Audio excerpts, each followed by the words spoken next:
I hate my brother. When I was 3 years old, my brother was born. This time I was not happy. I hated my brother because before, when I didn't have brother, I could get anything.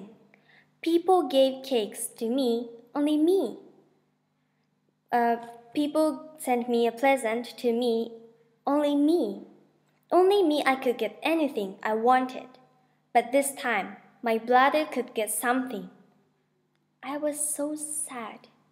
Finally, I tried to my brother's tiny pants and I said, "This is mine." I was greedy child. I think many Japanese modern people are greedy, like me as child. How about the people a few generations ago? During World War, there was famous sign in town. It read, "Luxury is the enemy." Times has changed. However, I think we need to remember those wars. For example, right now, many Japanese people spend all of their lives with their smartphone. We have always have smartphones. When I went to America, my friends didn't have smartphone. Even if they have one, they didn't use it at school or they seldom used it. However, Japanese students depend on their smartphones. Japanese high school boys use their smartphone about 4 hours a day. High school girls use their smartphone about 7 hours a day. This is too much. Yes, we know smartphones are convenient for our life. Because if you have it, you can carry all kind of information. You can take many pictures. You can research anything on the smartphone.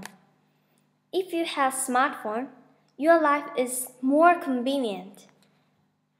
You always have entertainment at your fingertips. This is luxury.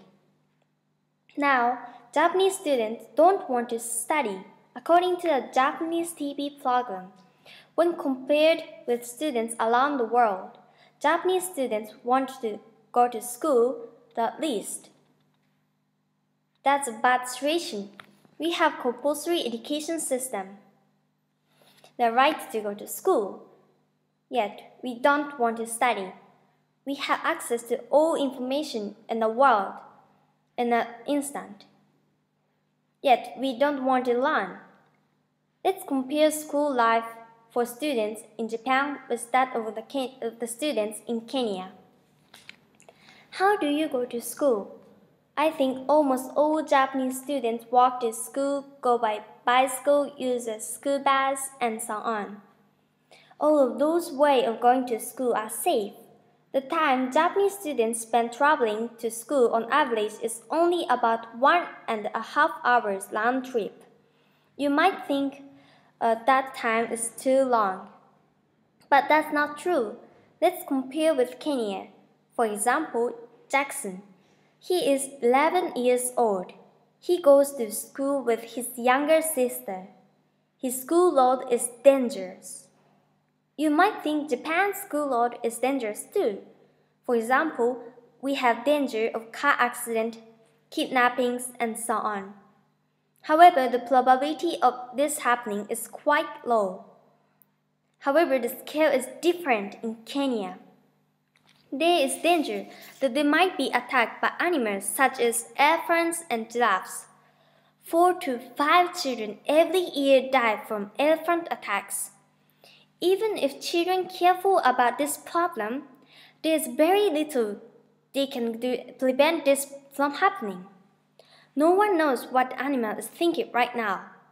Finding a solution for this problem is very difficult. Jackson works every day for 4 hours, 30 kilometers from school. That's too long for young children to walk to school. I cannot believe this situation. If you lived in those countries, your life would be harder. You might think those students are poor. That is not true. According to International Non-Government Organization, they asked the children from 47 countries, "When do you feel relief and happiness?" The first place is when they were together with their family. The second place is when they were together with their friends. The third place is when they study at school. This was 5 times in developing countries than in a developed country. So even if they have to take a risk to go to school, developing countries' people never give up going to school. Those students want to study for their dreams. I respect those students. Next, I will talk about classes in school. I think class is very important for all children because if children cannot attend a class, they risk their future. For example, they cannot get enough information from society. They cannot participate in elections. They cannot receive public services and so on. And sometimes it is matter of life and death. For example, let's say you have a bottle. One says medicine, another one says poison. But if children cannot read it, they will mistake. That is a very serious problem. So, if they cannot read, that is matter of life and death. Let's look at the situation in Kenya. Public elementary schools are free in Kenya. You might think that is good for those developing countries' people. However, because it is free, so many children can go to school. There aren't enough teachers.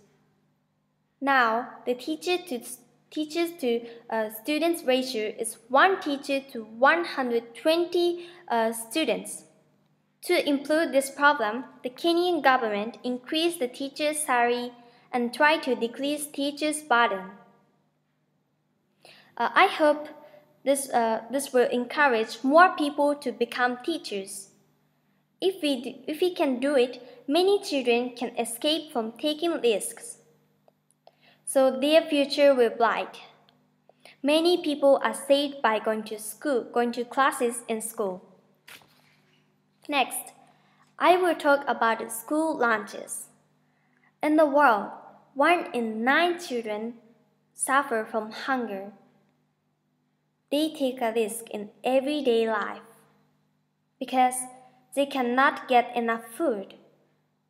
But if many children can go to school, they can get some food in school lunch. However, Japan's wasted food is about 19.4 million tons. This 19.4 million tons of food in Japan in money is about 11 trillion yen. To throw away 19.4 million tons, we need about 2 trillion yen. We dump the most leftover food in the world. That money is the waste of money. We should use money for more good. For example, in Cambodia, if we pay 1,000 yen, we can give school lunches to 50 children.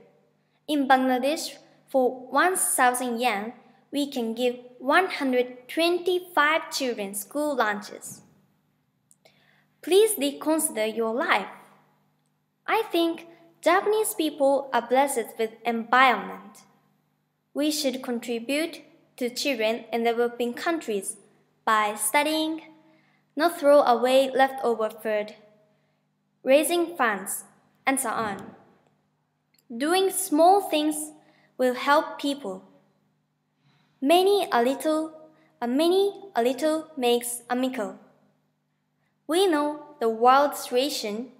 Helping each other is very important for our life. Thank you.